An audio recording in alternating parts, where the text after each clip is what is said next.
Selamat siang Pak, kami dari SMA Swasta Malabodi kelas 11. Hari ini kami datang ke sini untuk mewawancari Bapak sebagai tugas PKN mengenai persatuan dan kesatuan. Ini surat permohonan izin wawancara dari Gubernur kami Pak. Oke, terima. Sebelum memulai wawancaranya, izinkan kami memperkenalkan diri dulu Pak masing-masing. Nama saya Devri. Nama saya Douglas. Saya Jason Krisnanda. Nama saya Elsa. Nama saya Lois. Oke, kami mulai Pak. Pertanyaan pertamanya Pak, menurut Bapak apa itu persatuan dan kesatuan? Persatuan dan kesatuan. Persatuan dan kesatuan itu kita ambil kata dasarnya, yaitu satu. Persatuan dan kesatuan itu menyatukan atau satu. Misalnya kita kan dari pendidikan nih belajar, terus di sekolah kan ada masing-masing, ada yang orang China, ada yang orang Batak, ada yang orang Jawa, ada orang Melayu, itu berkumpul jadi satu. Nah, itulah namanya kesatuan dalam sesuai tema kita yaitu PPKN ya, belajar PPKN. Nah, itu persatuan menyatukan seluruh elemen masyarakat dari suku, agama, ras, dan golongan.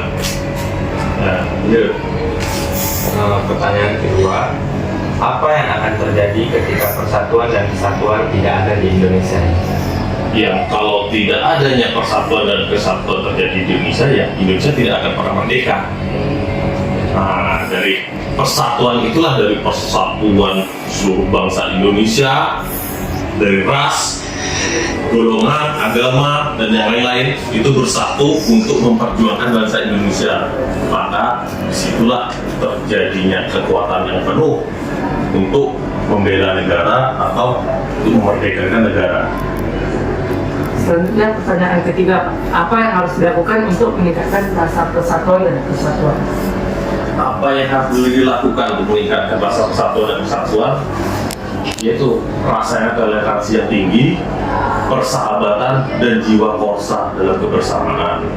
Nah, misalnya nih dalam permainan bola kaki, itu kan banyak tuh teman-teman dari segi-segi lain, ya kan? Untuk suatu mencapai kemenangan atau suatu tim yang bagus, perlunya persatuan tim. Nah, di dalam persatuan tim itulah ada karakter yang berbeda dari yang teman-teman ini. Sukunya beda, Chinese, Melayu, Jawa, Batak. Tapi kita tidak memandang dari suku atau ras. Kita memandang hanya satu tujuan, yaitu kemenangan atau tim yang solid. Nah, disitulah kita belajar untuk mengerat rasa persatuan dan persaudaraan kita. Selanjutnya pertanyaan keempat, apa yang akan terjadi jika persatuan dan kesatuan ini tidak terjaga dengan baik? Apa yang terjadi kalau kita tidak menjaga rasa persatuan dan kesatuan ini, ya negara akan hancur. Itu yang pastinya akan terjadi pemberontakan di mana-mana. Contoh, mungkin adik-adik pernah belajar kan tentang DITII atau pemberontakan di negara kita. Pernah belajar nggak sejarah? Nah, itu akibat tidak kokohnya rasa persatuan dan kesatuan. Pemberontakan, jika sering terjadi pemberontakan, maka negara ini akan hancur atau runtuh. Dan Selanjutnya pertanyaan kelima, bagaimana tingkat persatuan dan kesatuan di Indonesia? tingkat, kalau di urutan kenegaraan itu Indonesia termasuk paling kokoh rasa persatuan dan kesatuannya.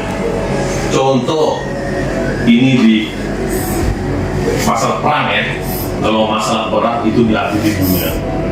Contohnya aja Vietnam atau perang melawan Amerika yang dipelajari itu dari kesatuan dan kesatuannya negara Indonesia. Makanya mereka bisa menang waktu dijajah oleh Amerika. Nah, disinilah kita bisa ambil kesimpulan bahwa persatuan itu di Indonesia tuh sangat tinggi nilainya atau urutannya. Bahkan di negara lain kayak di Amerika masih ada istilahnya Islamophobia, itu kan takut akan Islam, teroris gini. Tapi di negara kita kan tidak ada, semua bergabung satu. Nah, itu tingkat kesatuan di negara kita ini boleh katakan terbaik di dunia. Selanjutnya pertanyaan ke-6, bisakah Bapak memberikan contoh masalah yang timbul akibat kurangnya persatuan dan kesatuan? Nah, itu tadi masalahnya akan timbul pemberontakan di mana-mana. Nah, karena sini saling iri, tidak bersatu, otomatis nanti gimana? Yang satu menjelekkan satu, yang satu menjelekkan satu, karena tidak ada rasa kekompakan itu. Akhirnya bentrok inilah bikin negara tidak akan pernah berkembang dan bikin runtuhnya suatu negara karena pemberontakan dalam negeri. Kita kasih contoh, itu di negara-negara lain kayak di Somalia yang perang saudara. Nah itu kan karena persatuan dan kesatuannya tidak kompak. Nah lanjut.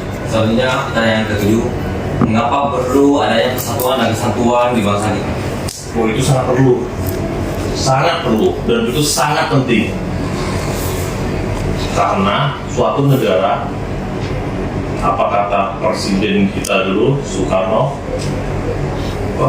hanya perlu 10 pemuda yang kompak akan bisa memerdekakan negara ini.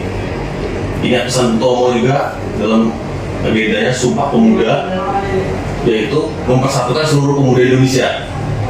Nah inilah yang kita bangga-banggakan untuk menjadi kesatuan negara Republik Indonesia.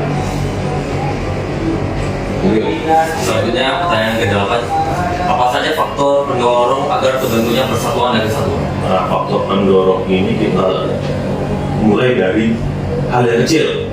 Pertama, dalam keluargaan, misalnya punya abang, adik, kakak, orang tua, pasti dalam mengurus rumah tangga atau mengurus satu rumah pasti harus ada kerjasama, ya kan?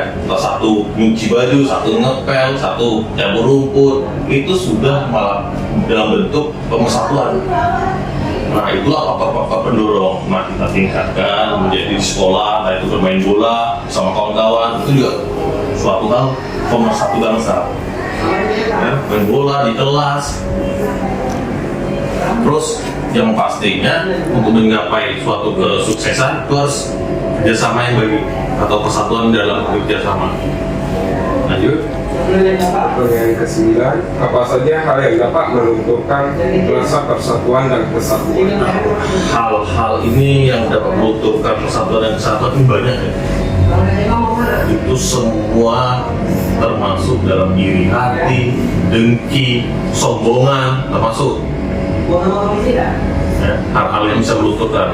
Kenapa ini bisa melunturkan? Karena kalau ada kesombongan, ada rasa iri hati, terus saling tidak tegur sapa, ya kan?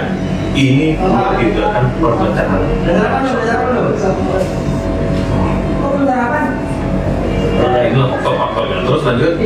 Pertanyaan ke-10, apa makna Sumpah Pemuda bagi Indonesia? Nah, yang tadi saya singgung, Sumpah Pemuda Indonesia. Sumpah pemuda semua bersumpah untuk bersatu, ya kan? Nah, inilah kekuatan utama bangsa Indonesia. Karena yang diutamakan dalam waktu penjajahan, itu pemuda-pemudanya yang diutamakan untuk berjuang. Nah, untuk tidak berpecah belah, dibuatlah Sumpah Pemuda.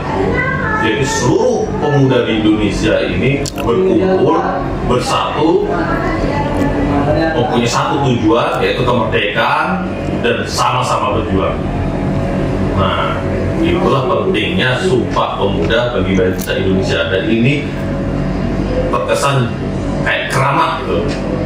Makanya Sumpah Pemuda ini sekarang dibuat di kalender nasional, ada peringatannya, bukan? Udah, cukup. Oke Pak, itu aja Pak pertanyaan dari kami. Terima kasih Pak sudah memberi kami jawabannya sangat memuaskan. Sekian aja dari kami, terima kasih Pak. Ya, sama-sama.